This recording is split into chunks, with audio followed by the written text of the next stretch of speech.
Goeiedag, ek groet jou in die kosbare naam van Jesus Christus.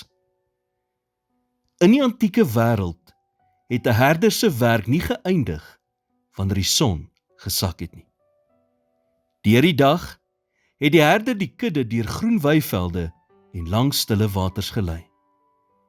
Hy het die terrein genavigeer, vir roofdiere gesoek en verseker dat elke skaap genoeg voeding inkry. Maar die mees kritieke oomblik het met sononder gekom.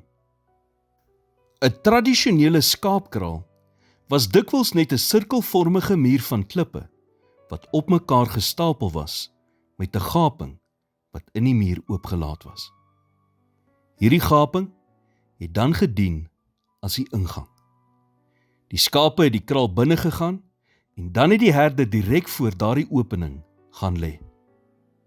Hy het nie in 'n nabygeleë tent gaan slaap terwyl die skape aan hul eie lot oorgelaat is nie.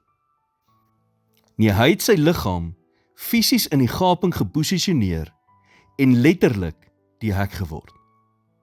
Enige roofdier wat die kudde wou bereik, moes eers verby die herder kom. Psalm 23 vers 1 sê, die Here is my herder. God is ons herder, wat 'n muur van beskerming om ons wil oprig, maar dit kan slegs gebeur wanneer ons hom deel maak van alles in ons lewens. Ongelukkig wil mense dikwels hulle eie herders wees en probeer om self mure van sekuriteit en beskerming in hulle lewens op te rig, sonder om God te raadpleeg en sy wysheid te soek. En dan werk dinge dikwels nie uit soos wat hulle gehoop het dit sou nie. Niks is meer frustrerend as om jou allerbeste te doen om probleme op te los en nog steeds dan die heeltyd te misluk nie. Naderhand begin 'n mens voel dat daar iets fout is met jou, terwyl God hierdie dinge toelaat in die hoop dat ons onsself uiteindelik sal uitput en dan na hom toe sal kom vir hulp.